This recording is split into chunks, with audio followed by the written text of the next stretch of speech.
Welcome to the Financial Feast podcast. I'm Kevin. And I'm Zach. And today we're going to be talking about financial independence. Welcome back, everybody. Glad that you could join us for episode number 19. Yes. On the Financial Feast podcast. We're excited to get into this idea, this topic that a lot of people kind of hear maybe, but don't fully understand. Yeah. So what we're going to do is we're going to help you understand a little bit better by kind of defining what financial independence is, giving a little bit of a case study on maybe what it isn't, maybe what some people think that it is, and it actually isn't. And then we have a great source that we love that kind of walks through a bunch of different tenets that people who are pursuing financial independence kind of go after. So things that they're modeling in their own life, and we're going to talk through those briefly and kind of help you understand a little bit about what that might look like for you. But before we get to that, yes, you just actually had your wife had a birthday, and mine too. They share the birthday, which is crazy. Yeah, they do. But you guys, I heard you were going to go somewhere pretty nice for your birthday. We did. We went to a steakhouse about 30 minutes away from our house. Okay. And we learned some interesting things at this steakhouse. My wife's a big steak fan, and we like a dry-aged steak. We got a 40-day dry-aged steak last night. So for anybody who doesn't maybe fully understand what that is, I'm not the guy to ask because I don't know either. But essentially, they're like drying the meat. And what that does is it breaks down all the muscle fibers in the meat and gets it more tender. Ooh. I don't know exactly how all that happens. And there's a period of time, right? And as you go longer, it gets more tender, I guess. But what we learned last night, which was quite interesting, is the piece of meat as she's eating it, because it's 40 days, as she's eating it, it had like this flavor that wasn't steak. And we weren't sure what it was. It kind of had like this background kind of funk to it. And it wasn't like... It sounds bad. It wasn't sound bad, right? But it was it was a little strange. So when we left, she's on her phone, we're driving home, and she looks it up, and apparently after about 30 days, steak starts to they called it like this blue cheese funk. It starts to get this kind of this background kind of thing because of the dry aging process. So as you get farther along, obviously it gets a little stronger. Yeah. So since that starts at 30, and you guys had it at 40. We were at 40. Ooh. It was noticeable. Yeah. So for anybody out there, if you're getting a dry aged steak, go under 30 days because it wasn't necessarily bad, but it was something that was off-putting enough that she wasn't in love with the steak. So tender-wise, from that standpoint, extremely tender piece of meat. It was great tender-wise. They cooked it beautifully. The establishment did a great job, but the meat itself just had just a little bit of what's going on here? Sound very appetizing. So, all right, so that's where we're at. I got a dry-aged burger, though, which was phenomenal. Yeah. It was really good. Okay. Really, that sounds really good. I mean, a good burger you can't pass up. Yeah, no, and it was interesting because you're at this fancy steakhouse, right? And the burger was $16, which you're like, oh, that's a lot of money for a burger. But you go down to Red Robin, how much is the burger at Red Robin? It's like $15, I think, at Red Robin. Yeah. So I didn't really feel like I was paying an exorbitant amount for a dry-aged, well-done, beautifully cooked piece of meat. So I was very happy with the burger. Yeah, now I'm hungry, so that's good. There you go. You're welcome. All right, so back to financial independence. When we're talking about financial independence, I think people have two different views on how they're defining financial independence and what they think that might look like in their life. So one of them, that's not what we're going to go with today. Yeah. We're going to go with the second option. But why don't you kind of explain what option number one that people might be thinking through when they're going through financially independent? Yeah, so some people kind of think financial independence is more like you're kind of on your own now. So maybe you've left your parents' house, your guardian's house, or some other family member that you've been living with. Now you're all on your own, and you have enough money to cover your bills and maybe have a little bit amount left over. But basically, they would define it as, I have enough to cover my expenses. And in their mind, that makes them financially independent. Yeah, and I'm not dependent on somebody else to pay my bills. I'm paying my bills. Right. Which I mean, I guess in theory, right, that is financially independent, right? I'm not waiting for mom and dad to do the bills that I have. So I am independent on my own. But when we're talking about the idea of financial independence as like I want to pursue financial independence in the long term, that's not what we're talking about today. Right. And I think the key indicator there is more there is still a job that is needed to be done. You still would have to work or find a way to get income to come in. Yeah. Or else you wouldn't be able to be financially independent. Yeah. So can you look at option number 2 then, which is kind of what we're going to be pursuing today, and kind of lay out. We'll look at first, let's give a rough maybe definition, explanation about what it is, and then we can go into maybe a little bit of what it's not to kind of help people maybe make that a little bit more specific. Yes. So what do you think financial independence, as far as what we're going to be talking about today, would look like? So I think financial independence is more along the lines of you would not need to work and still be able to cover your expenses. Yeah. So you're now independent to the point of, that doesn't mean you don't have to work, right? It just means you don't, it doesn't mean that you can't just go out and get another job. It doesn't mean that you're not going to work. Yeah. It just means that you don't need to work in order to survive. Exactly. That's where we're at. So for most people, it doesn't really occur until retirement. They always think of it as that 65 plus number. I got to save for it. That's retirement. Then I don't have to work. I can still pick up a job if I want, but I don't have to. At that point, I'll be financially independent. Yeah.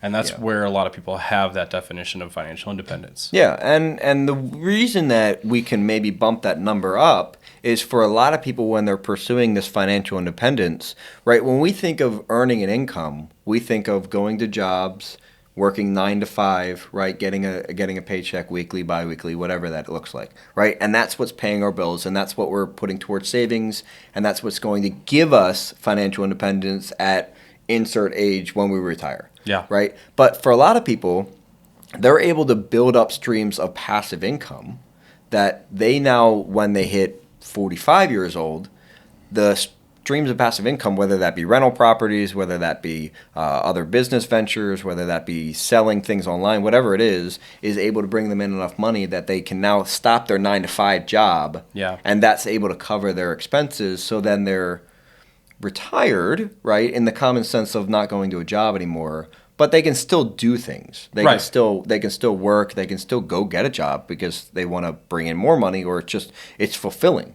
Yeah, right? Absolutely. But that's the financial independence that we're talking about. Yes, it is. And I guess kind of to put more clarity around it, what it's not, right? Yeah. So what this is not is it's not only for people who have a lot of money. It's not for people who have $5 million or $3 million or $10 million or whatever the amount may be. This can still happen even if you don't have that big money, right? Yeah, and I think that's a big misconception. Yes. That a lot of people have. Yes. Even if we're going to shoot it out to 65, I can't possibly be financially independent when I'm 65 because I still won't have X amount of money, right? Mm-hmm.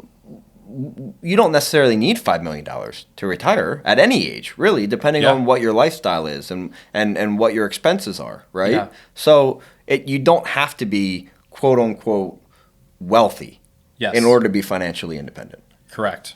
Yes, and so that's the key one right there. It's not only for the people who might have a lot of money. It's also not early retirement. Yeah. It's not a forced early retirement where, okay, you're done working, now just go out, do what you do. Right? Yeah, go sit on a beach, right, for the next 18 years and do nothing. Yeah. Right? Now, it could be that. It could be. It could be that, but that isn't intrinsically what it is. Yes. Right? When we're talking about financial independence, that doesn't mean that you have $10 million sitting in the bank, you've now quit your job, and the streams of income that you have through whatever money you have is just fully funding whatever lifestyle you want, and you can do whatever you want at any point in time because you now have this drove of money, right?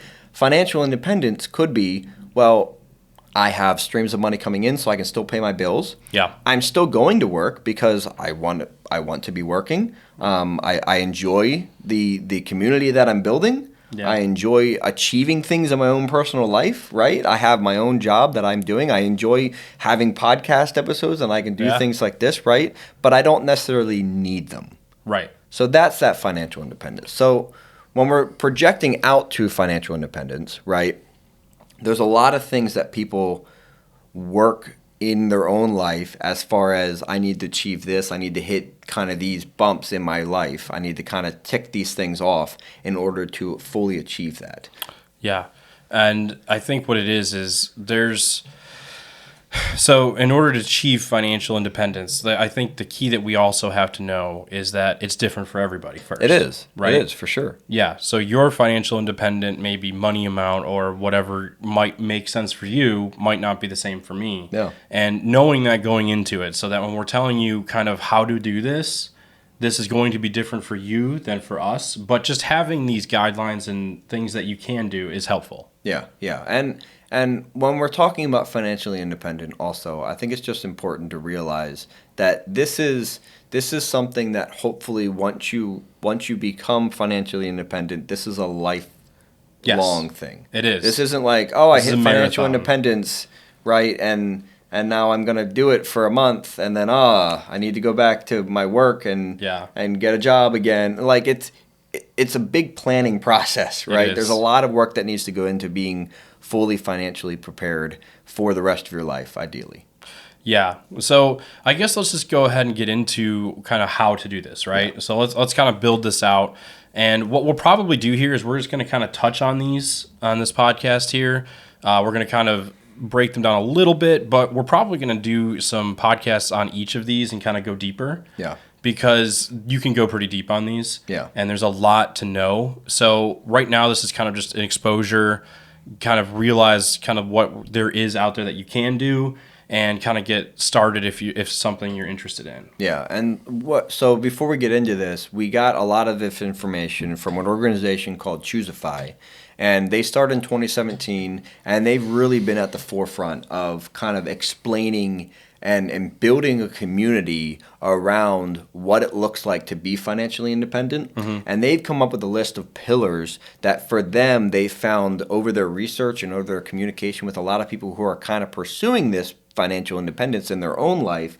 These are the things that they're doing. Yes. Or these are the things that they've already done to get to the level where they feel that they're confident that they're financially independent on their own. Mm-hmm. So that's what we wanted to walk through. We wanted to walk through kind of these things that they've laid out, explain them, and then, like Kevin said, to kind of go into more detail at a later time because we don't want to – there's a lot of conversation that we could have at this point. Yes. And we don't want to do overwhelming talks about any of these right now because I don't think that'd be helpful. No, it would not be. And with that, we'll go ahead and get started with number one here. So long-term investing and low-cost index funds. Yeah, so the key there is the endpoint. First, explain that endpoint.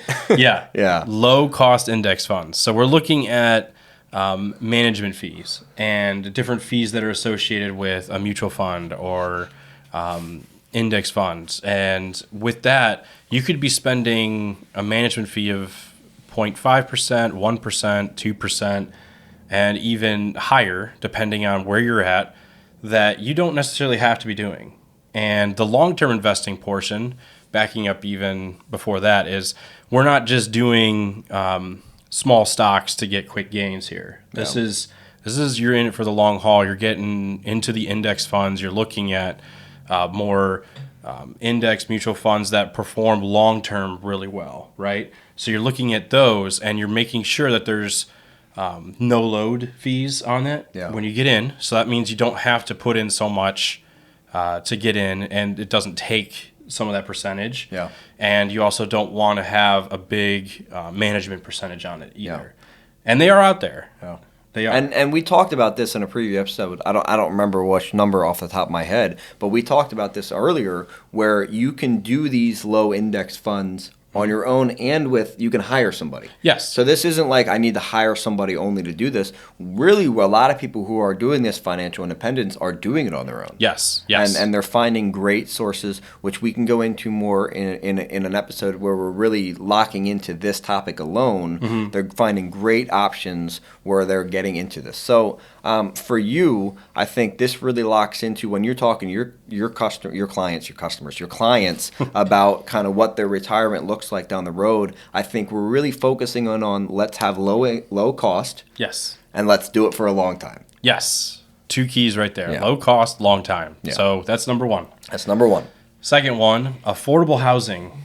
Affordable housing. What does that mean? Does that mean Section 8 housing? Is that what we're talking about today, Kevin? That is not. That's so not what we're talking about is, and when we said affordable housing, maybe you just laughed out loud with the current interest rates and everything out there. And I understand that. But what we're talking about here is don't pay for more than you have. Than you can afford. I would say. So, and once again, you made such a great point earlier that this is so variable depending on who you're talking to, Yes. right? The options change so much depending on what situation different people are in. Yeah. So affordable housing, for some people, a couple episodes we discussed buying and renting. Yeah. And the pros of each.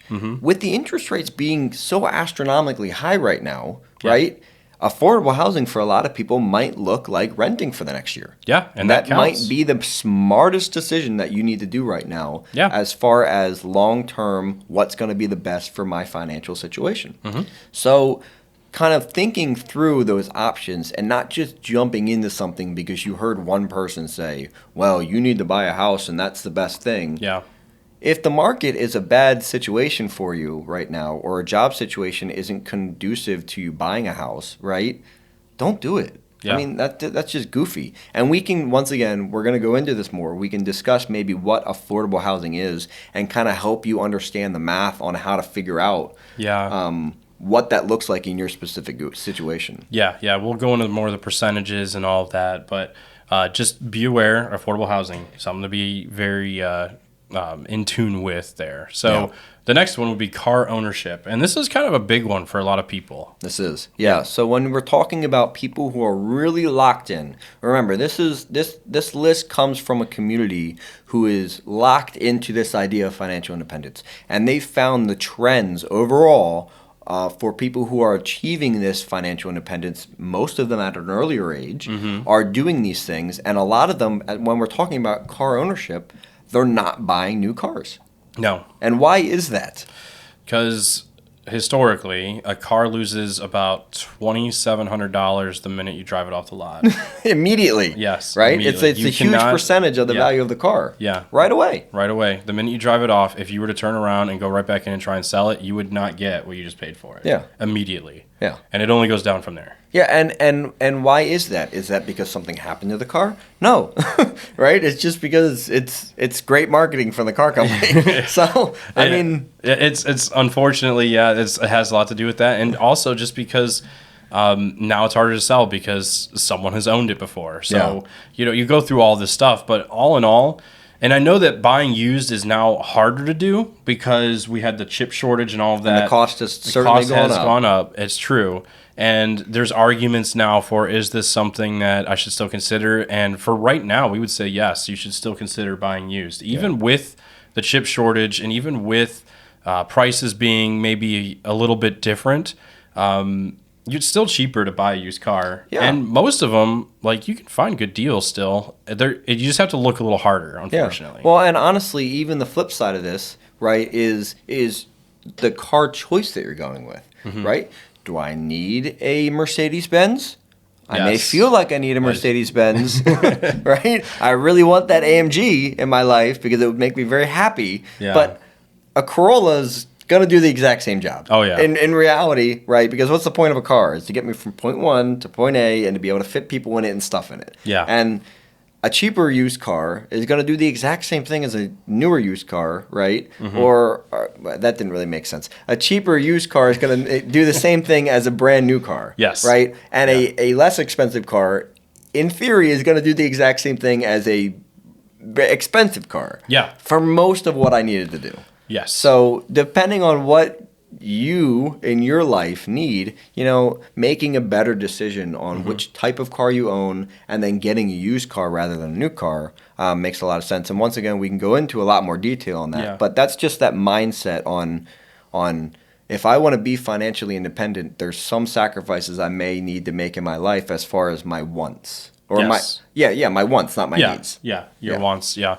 And, I mean, if you want to think about it this way, too, the average car payment in America right now is actually close to $700 yeah, that's absurd. a month. It's crazy. That's absurd. So I have bought my cars, and I've driven them since. Like, my Jeep is I don't know, 12 years old. It's old. It's old. It's very old, and it's seen a lot. But it's still going. It's been through a lot. Yeah. But you know what? The cool thing about that is I don't have to pay $700 a month. Yeah. Right? Yeah. And that's $7,200 a year. Yeah. You know, if you're trying to achieve financial independence, $7,200 a year can go kind of far. Yeah. Now try to have 2 cars. Yeah. And now try to get a higher payment. Try to do $500 payments each. Yeah. Right? You're looking at $1,000. Well, and to $12,000 a year. make this personal on my side, right? We got in a car accident last January. I got rear-ended. My car got totaled, and my wife and I only have one car now. It's not because we couldn't afford another car. We could have made the payments and gotten another car, but for us, we didn't really need it. So we were able to make do with one car,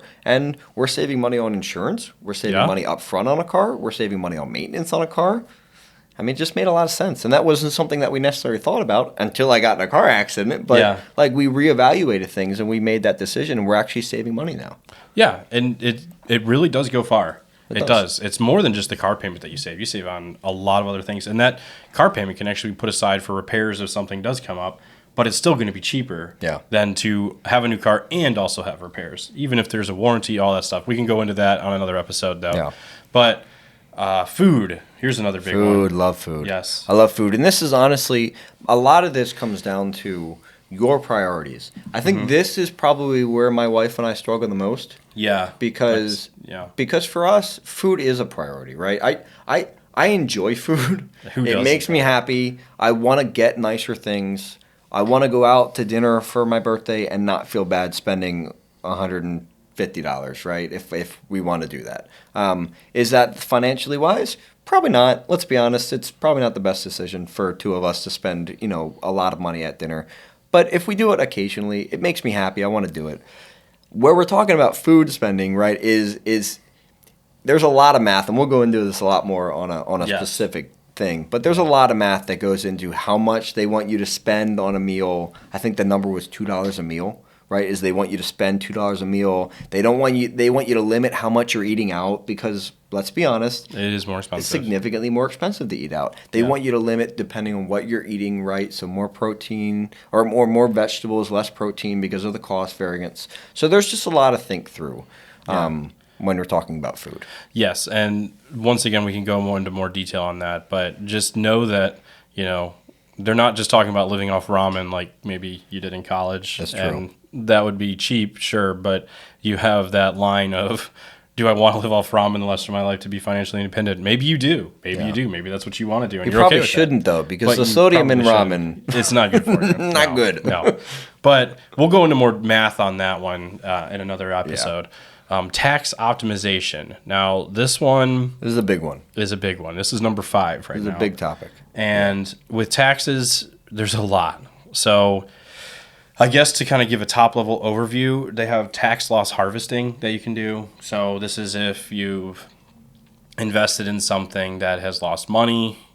There's a lot of stuff you can do with taxes to kind of recoup that.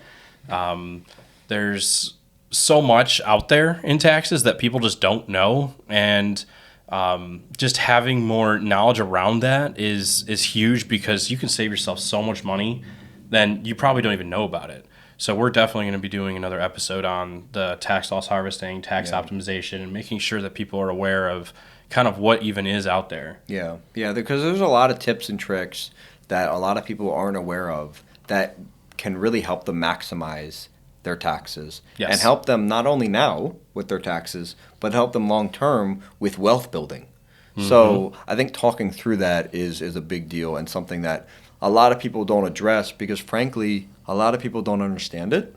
Yeah. And when we don't understand something, I think sometimes it is smart just to not deal with it because if you don't understand it and you try to get into it, you might make the situation worse. Yeah. So understanding it is the first part, and then really making wise decisions off of that is the second part. So we'll get into a lot more detail on that in a separate episode. Yeah, and the next one that would come up then would be credit card rewards. We've talked a little bit about credit score before, but when we're talking about more the rewards and maximizing that, there's so much out there. Yeah. There's a lot of information out there, and you do have to be careful because once again, we did talk a little bit about the self-discipline that comes into credit cards, right? And we do have to kind of reiterate that you do need to be careful. Don't overspend what you don't have. don't overspend, period, and make sure you're paying it off at the end of the month. But if you're doing that, you can get some pretty good rewards for that. Yeah, for sure. And if you're already trying to trim, right, this can kind of be a little extra that you trimmed, and now you have a little bit of extra, and maybe you put that towards your food budget, and now you can pull back some money from that food budget, and now you're actually using your credit card points to pay for food.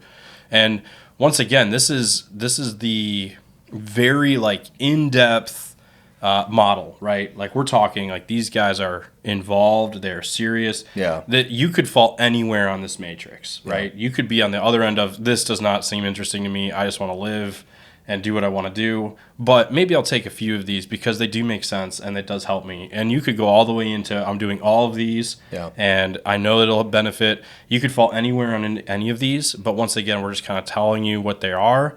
We're going to be going through them once again, and the credit card rewards are something that you can definitely use. It's a big deal. A lot of people, when I was listening to podcasts kind of preparing for this, a lot of people are, for the credit card rewards, they specifically talked about traveling for free, right? And I broadened it for us into credit card rewards because both of us are more on the cash back credit card side. Yeah. But certainly, when we're talking about credit card rewards, a lot of people use them for their vacation, right? Yes. You can buy all of your flights or all of your hotels with the credit card rewards. And thinking through that, hopefully people, if you're at this stage of thinking through your own financial independence and you've kind of hit a lot of these things already, you're not necessarily struggling with the I need to pay my bill at the end of the month, right? Right. So when we're talking about credit card debt, which we'll go into later, I'm sure, a lot of people steer away from credit cards because you can get into more debt, and it's something that you need to be aware of. But hopefully for people who are pursuing this financial independence and are really locked in, that's not really something you need to worry about. We're not really stressed about paying, going into credit card debt. Yeah. We're pretty disciplined. We have a good strategy. We're not really stressed about that. And now we can maximize and really capitalize on these rewards. Yes, and that's what's key, is making sure you make it work for you. Yeah. So coming into the next one here, we're at number 7. This one has really gained popularity over the last few years, cutting the cord, the cable cord, and also low phone bills. So you could even lump internet in here too, to be honest. So internet you can negotiate if you're in an area where there's at least 2 good internet providers, whether it's Time Warner, AT&T, that's kind of the top ones that we have here, Uverse.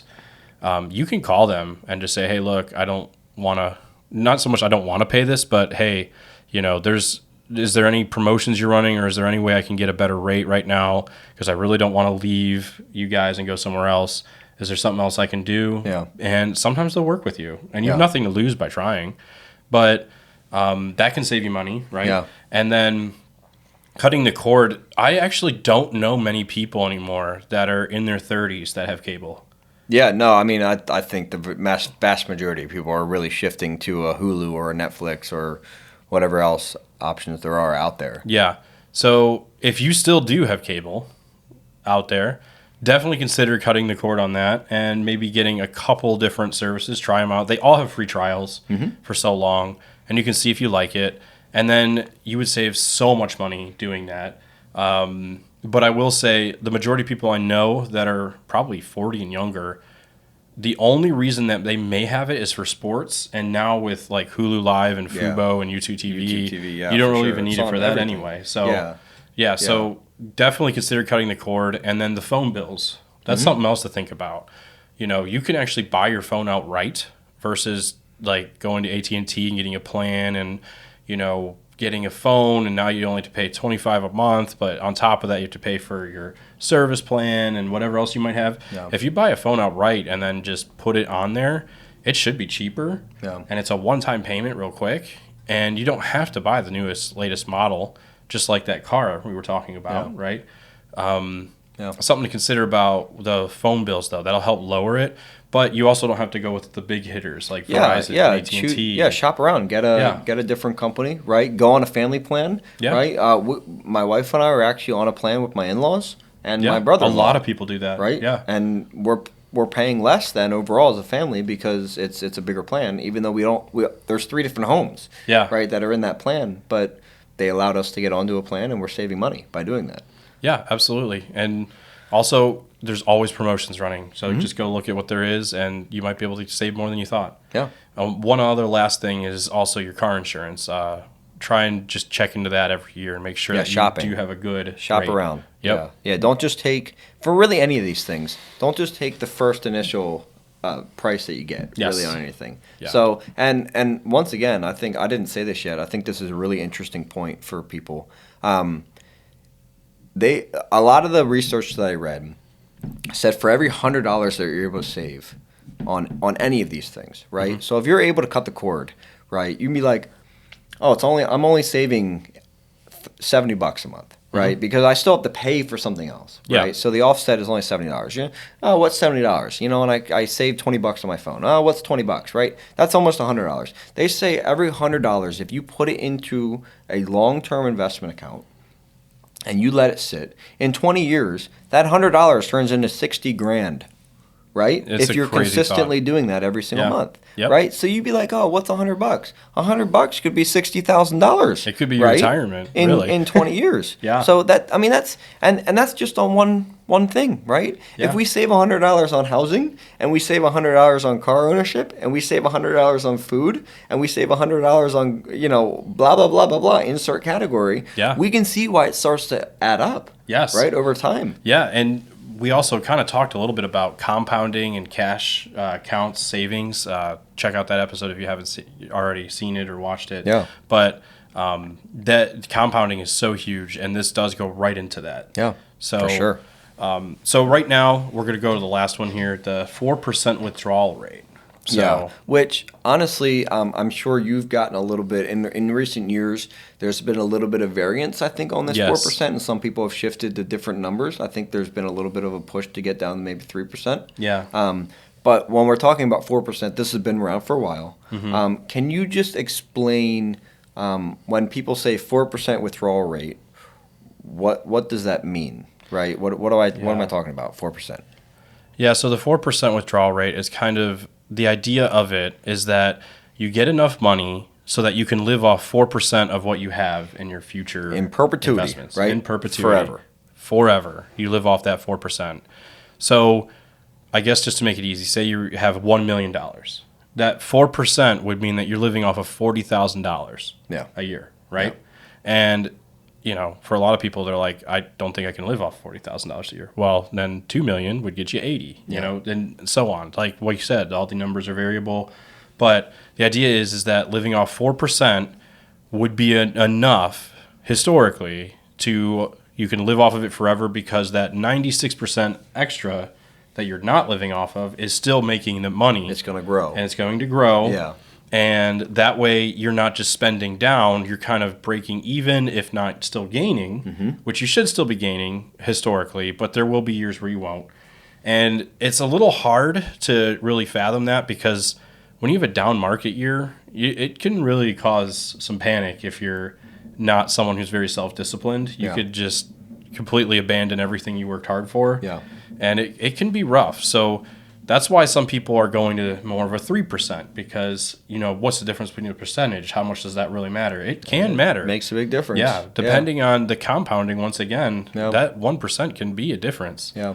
And if you, obviously, the less you have to live off of, the better off you are, because then you have even more working for you. Yeah. But the idea of the 4% is that you live off 4% for the rest of your life, more or less. Yeah. And you're able to do that while still saving and making more money, just doing the interest and the long-term planning, investing, and getting the gains from that. And if you're wondering, well, Kevin said, I need $1 million and 4% off of that. Well, how do I know that I need $1 million? Or how do I know that I need $2 million? Or how do I know what number I need specifically? When we get into that specific topic, we can, there's math, right? There's always math that helps you look at your specific situation and get to a great answer that works for you. Because what works for Kevin might not work for you, right? And what works for you might not work for me. So understanding the why and the how to get to what works for you and to figure out your question and your answer. Not your question. I think you already have your question. Figure out the answer to your question. That's right. Right? Is what's important. So I think that's just kind of an overview. Right? Yes. Financial independence I think for a lot of people is something that's confusing. And what we wanted to do is just kind of explain that financial independence is long-term, not being stressed about my bills, right? And having the money to be able to cover the lifestyle that I want. And that could include still working. Yeah. There's nothing wrong with that. But it's having a plan, right? And having a strategy that's going to be going on for perpetuity. And then in the process to get to that stage of I am now financially secure, we just went through a bunch of different things that people need to hit, and we're going to talk about that at a later date. But hopefully that kind of gave a broad explanation into what that is, and we can hit more when people have questions. So if you do have a question on any of these things, and you want to ask them before we get to the specific topic that's at hand. If you're on YouTube, write a comment, right? Let us know. Yeah. If you're on a podcast app, I think some of them let you do reviews on and stuff. Podcasts, you can ask the question. Also, financialfeastpod.com, there's an Ask Us thing. You can go on, email us. And as well as our Facebook and Instagram, you can also comment on that too. So there's plenty of different ways to get a hold of us if you would like to and ask those questions. And because what we want to do is if somebody has a specific question, we want to give you a specific answer, right? And we might not go into like extreme detail for you specifically, especially if it's on the interweb and everybody's going to know, right? But if you have a question on something specifically, we'd love to answer you and then maybe do a podcast episode on that question so that other people can kind of learn from a question that you had that might apply to them too. Absolutely. So with that, check us out on financialfeastpod.com, our Instagram. We also have Facebook, YouTube, and actually Zach doesn't even know this yet, but we have Twitter now. Boom. Yeah. So we just did Twitter nailed it last night. Look super late. I made a Twitter. That's awesome. And we're going to start using that too. We're gonna tweet. Yes, we'll be tweeters. Yes, we're going to get it done. We're going to be tweeters on the Twitter. So anyways, we look forward to seeing you next time, and we will be going over all the other stuff in the future. Stay tuned.